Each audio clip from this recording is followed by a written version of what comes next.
Bonjour, bienvenue dans une nouvelle vidéo. Aujourd'hui c'est matos argentique, c'est la suite de la vidéo de la semaine dernière. Dans cette vidéo, elle n'est pas très longue, en tout cas je vais essayer de faire court. Je parle de mon matériel argentique, pourquoi j'utilise ce matériel là, et puis voilà, ça va tout simplement compléter la vidéo d'avant avec le fait que je shoote en hybride, donc on y va. Le boîtier le plus important, c'est le Mamiya 645. Je ne l'utilise que avec le 80 mm f2.8. Ça suffit largement. C'est un boîtier qui travaille qui donne un résultat sur du moyen format. Je vais faire une vidéo spéciale pour ce boîtier parce que j'aime énormément ce boîtier. Il a un dos interchangeable pour pouvoir faire soit du noir et blanc et de la couleur, soit on va dire deux types de pellicules ou deux niveaux d'ISO de pellicule. C'est un boîtier qui est hyper complet. Je peux lui mettre un dos numérique si je voudrais. Je pourrais même bosser en numérique qu'avec ça. Ça pourrait être très intéressant. Je pense qu'à terme, je risque d'évoluer dans cette direction-là. Il est hyper complet. Il est hyper lourd. Il est à 1,970 kg si je me souviens bien. J'ai la mémoire des chiffres un peu, mais si je me souviens bien, quand je l'ai pesé, il était à ce niveau-là. Pour moi, c'est le boîtier parfait. C'est du moyen format. Le moyen format, on va dire, c'est 4 fois plus grand que le 24-36. Le 24-36, c'est la taille de nos capteurs numériques. En tout cas, des capteurs numériques full frame. Du coup, le rendu apporte quelque chose d'un peu différent. Bon, on va pas commencer à débattre entre l'un, quel est le meilleur ou pas. Mais en gros, pour moi, c'est pour mon travail, ça apporte une différence. Pour ma manière de voir les choses, ça apporte une différence. Donc, j'utilise un moyen format 645. On fera une autre vidéo dessus. Le deuxième boîtier, c'est un EOS 3. Je vais faire une vidéo aussi dessus. Je vais vous expliquer pourquoi je l'utilise. Je ferai une review dessus parce que j'ai vu qu'il n'y avait pas trop de reviews dessus. Donc je vais en faire une. C'est un 35 mm. Il est hyper complet. Je peux même faire de la double exposition avec. Franchement, il est léger. Il me permet de contextualiser ou de documenter parce que je ne fais pas que comment dirais-je, contextualiser avec ça. Je peux documenter la journée, c'est-à-dire que celui-là, je vais l'utiliser pour faire de la belle image et celui-là pour faire de la documentation. Dessus, je peux mettre les objectifs c'est des objectifs EF, donc les objectifs de mon 5D Mark III.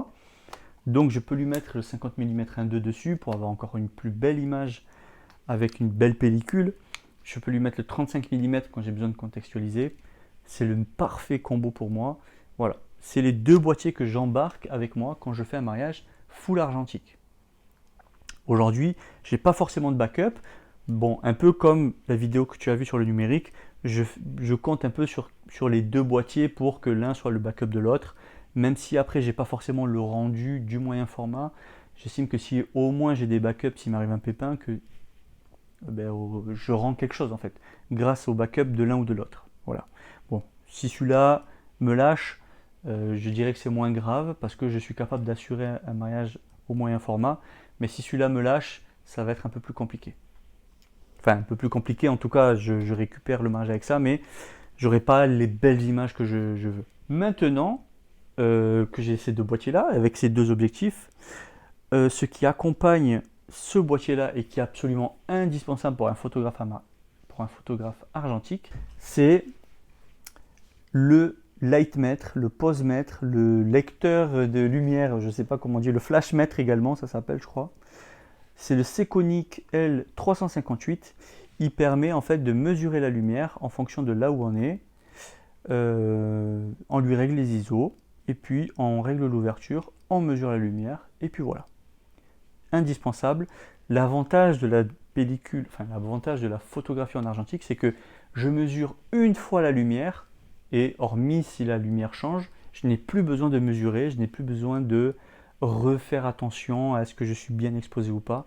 En mesurant une seule fois la lumière pour une scène, je suis bon. Mes pellicules argentiques, je les trimballe dans cette boîte Elles sont toutes dans le frigo, je ne les ai pas sorties. En gros, c'est une boîte dans laquelle je peux mettre 2, 4, 6, 8, 10 péloches. J'ai 3 boîtes comme ça. Je ferai à peu près une trentaine de pellicules quand je serai en full moyen format et à peu près une dizaine de pellicules quand je serai avec le 35 mm. Voilà, en gros, j'ai une cinquantaine de pellicules avec lesquelles je couvre un mariage. Les batteries, pour moi, c'est aussi un avantage de ce Mamiya, c'est qu'il utilise des piles. Donc, j'ai 2 boîtes comme ça, 3 sets. J'ai 2 boîtes comme ça, c'est-à-dire que là, il y a 6 piles dedans et j'ai 2 autres boîtes de 6 piles. Ça fait que il me semble que les 6 piles dans le boîtier couvrent à peu près une trentaine de pellicules. Donc pour moi c'est parfait. Voilà, je manque de rien, j'ai pas besoin d'autre chose. Et au niveau accessoires, ben en fait si tu veux savoir tous les accessoires que j'embarque pour un mariage, c'est dans la première vidéo. Voilà, en gros dans cette vidéo, je voulais juste présenter un peu l'univers argentique parce que ben, avoir un lightmètre c'est un peu différent. J'ai un petit support ici, je le clipse à la ceinture.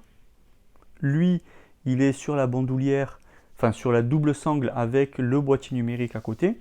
Et lui, généralement, il est dans ma petite sacoche, voilà, pour accompagner le tout. Je suis un peu plus lourd sur un mariage argentique, mais bon, c'est un plaisir d'avoir cette pellicule qui se déclenche, d'avoir un rendu très organique après. Voilà, c'est quelque chose de complètement différent.